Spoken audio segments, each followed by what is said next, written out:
Happy Monday, happy fun day, and it's Passion Unscripted Live with me, Irina Portnova, with my co-host Dina Alexander, coming to talk to you live a little bit about what is something that we can change, how can we improve our intimacy and relationships, and everything is starting from the relationship with ourselves. So if this is the first time you're tuning in, welcome to this fun and playful space.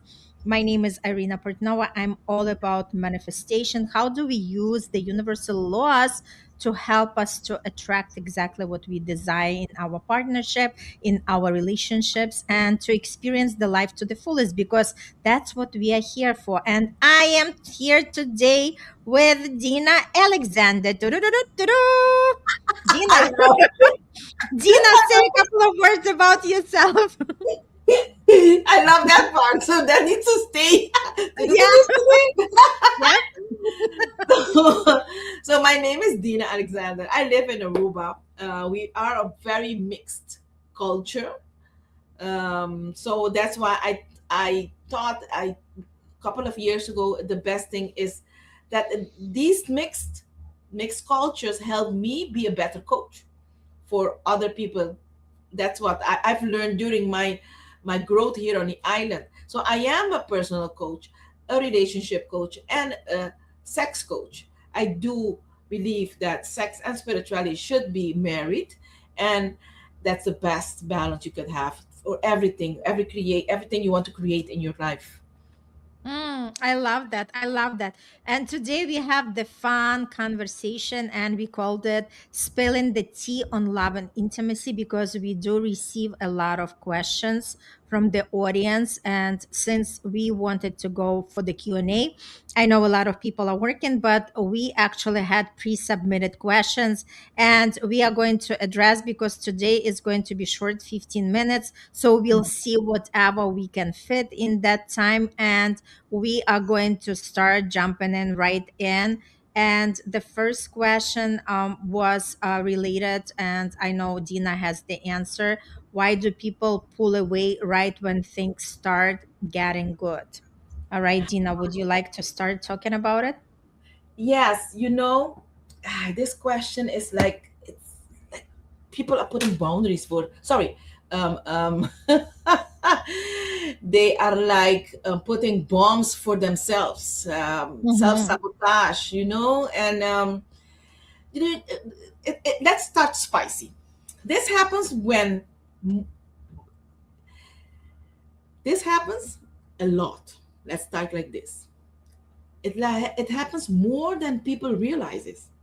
Okay, things feel good, connections are deeper, get deepens, the energy flows, and suddenly someone pulls back. Now, many people assume they lost interest.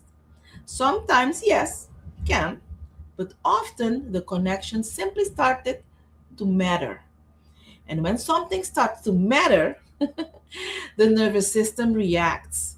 People pull away because vulnerability feels exposing, closeness feels exposing, but uncertainty activates fear. Emotional intimacy requires presence, and that is too deep for some people. That is too deep, and many people know how to flirt but do not know how to stay emotionally available.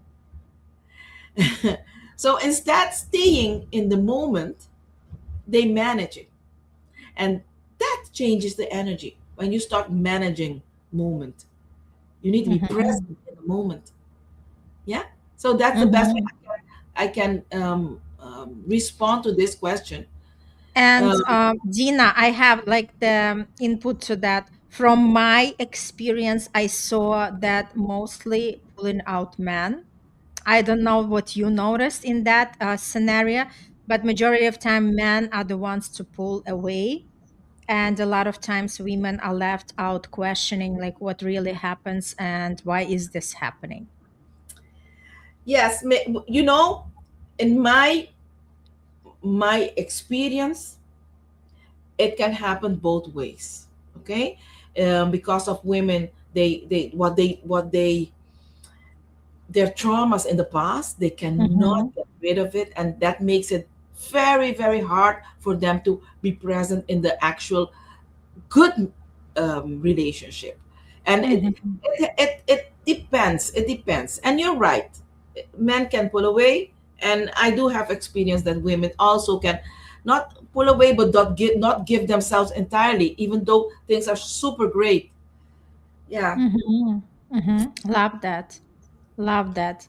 So awesome. We have another question, and it's related to why do people stay in relationship when they are clearly unhappy? And I'm sure we all have experienced it one way or another. So I just want to unpack a little bit, right? Because a lot of times living is not always just about walking away from a person. Sometimes it actually means that we have to walk away from shared history, emotional attachment, our routines, the comfort, our future plans, or the hope that things will finally change. And that hope sometimes can keep people holding on far longer than they should stay together, right? And it's not about just happiness, right? Because many people stay because the relationship still gives them the moments of connection, just enough to make them question whether living is the right decision. And besides, people are so petrified of unknown, because when we are talking about whether this is love and relationship or anything related to self growth, we know that we have to leave something behind and open the door to something new, something that we haven't explored before. And sometimes it becomes very scary because unknown, it is scary. How are we going to feel about it, or what is there for us, right? Are we actually going to meet that significant other if we walk away from the person that we have? So that's exactly that sense of familiar and comfort zone a lot of times just keep people together. And also, a lot of times people can ponder, okay, I've given so much emotionally, I've given already, like my time, my presence, gifts. The guys like usually look at, oh, okay, what did I invest in this woman, right? So now we just want to become clear that even though the connection might still exist, the deeper question often becomes, am I staying because this relationship is nourishing me, or because I'm afraid of what happens if I leave, right? So Yes. the more we sit with that question, the more we become clear, and the answer changes. Our answer changes everything, because again, there is no such a thing as right or wrong. It just whatever it actually resonates with us, right? Yes. Oh, Al is here. Let's Wonderful. see. Hey, Al, it's great to see you. So, Dina, you want to ask to answer the Al's question, and I see if I have more input on that. Let me, of course. Let me see what did Elle say. So Elle, hi. I'm so happy that you can join us again. Before Yeah. I read your question. So Elle's question is: men tend not to enter in commitment when it comes to devoting to relationship, perhaps afraid of failure. Agree? You know, it. I don't think it's a matter of failure to fail or not. What I experience is growing up for a man. It's hard. It has to do with education and how you were raised, how you want to live your life, and that is something that comes with the men, if he wants to be emotionally mature or not. So in my experience, men usually wants to stay not emotionally, so playing around, being a player and having fun, but life has is not like that. So to answer your question, I have a tendency, because they chose to live a life not so serious, and it feels like they don't want to commit, because commitment is not something that they are longing for, that they that is that it is their goal in their life. Their goal in their life is to go out and have a beer with a friend, and meet a nice beautiful lady, and have sex. So from not an emotional man is ready for to have a devoted relationship without failure. But someone that was is not never did any work, shadow work, did not work on his emotional intelligence, will never be ready for a devoted relationship. And I want to say also, does not know what a devoted relationship is all about. So, Irina, Mhm. do you? Yeah, I love everything what you said. I just wanted to add that to each its own. So I believe we do not generalize all men as one type of quantity, right? So the idea is there are plenty of men who are ready to commit. And it's all about, like really connecting with that woman of the value, something that they want to match, right?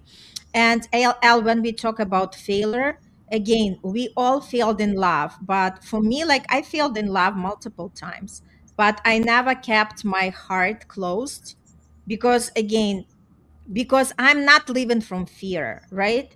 If we already setting ourselves from the get go that I'm going to fail that relationship, by working with manifestation, I know exactly that we are going to attract the outcome of that, which is not something we are looking for. So again, love and fear are the most strongest emotional triggers. We either think from fear, okay, this is another relationship that it's going to fail, or we are looking for the same traits that we experience in other relationship and making projections that it's also going to end up this way, or we are saying, you know what, I refuse to leave from this kind of thinking. I want to connect what the true love really looks like. I want to connect what give me life, what is something that makes me fulfilled. And the more we think from that point, the more we realize that, hey, I am actually creating that love and relationship. And again, if another person is not ready to commit, then it's not our person. And we make it, once we become clear, it's easy for us to not waste our time, not wasting our precious years and our energy, but like really spotted it. And that's what I encourage everybody. When you meet somebody for the first time, my first questions would be, like, what are you looking for? Because if two people have different agenda why they want, if somebody just wants to play, so maybe you are not there for that purpose, right? But once you understand what that person is all about, what they're looking for, then you could see, okay, this date is worthy of coming back if you felt that attraction, right? Or you can say, okay, this doesn't resonate with me because I'm not here just to fool around. I really want somebody who is ready to have something deep, who is ready to have something that like really that connection can prosper, right? And that's exactly how you go about it. Yes, yes, I love it. I love it. So, do we have a second question? Yes, we have one more question because we have to jump off. And I just wanted to say, let's actually continue that conversation next week. Let's devote like another 30 minutes, full 30 minutes, where we can talk about it. But meantime, yes, we have another question. And the question was, all right, let me pull it out. How do I know if this is just the chemistry or just emotional chaos, right?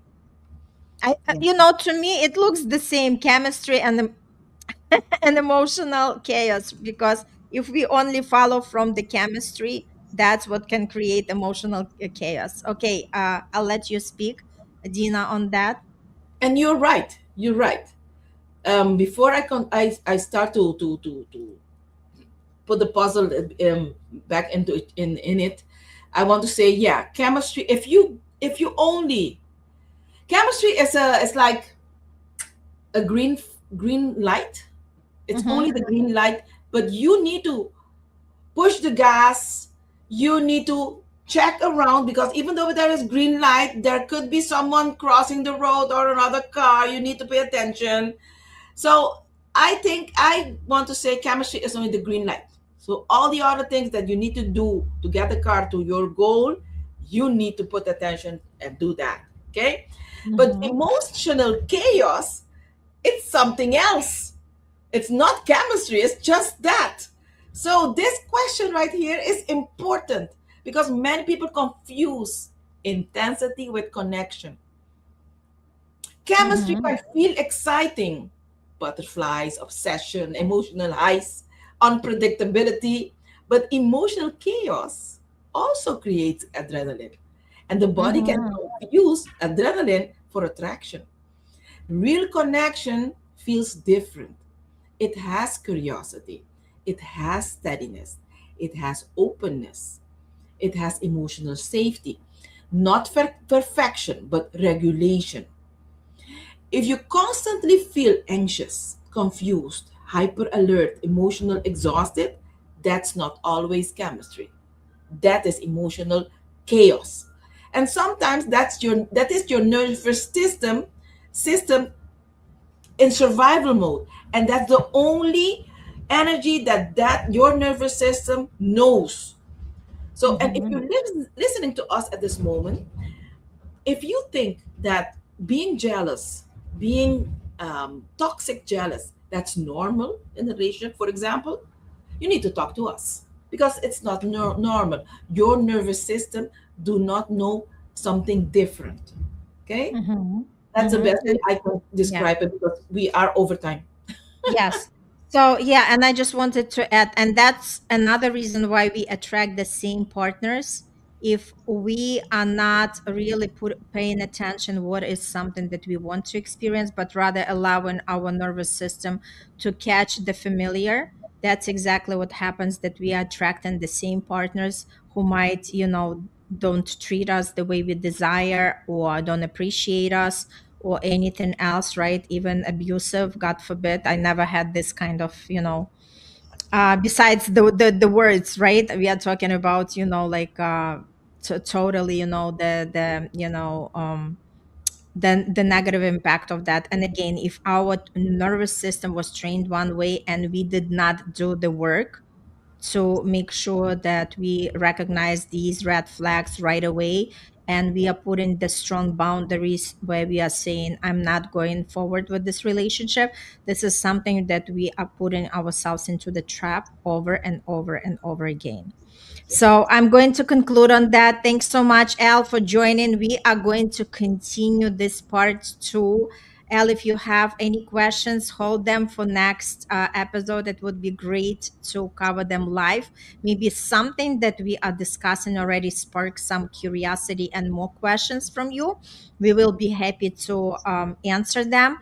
Until next time, next Monday, again, we are going to go to Spilling the Tea on Love and Intimacy Part 2. And we'll be happy to see you and serve you and support you in that beautiful navigation of love and intimacy. Thank you so much and see you next time. Bye.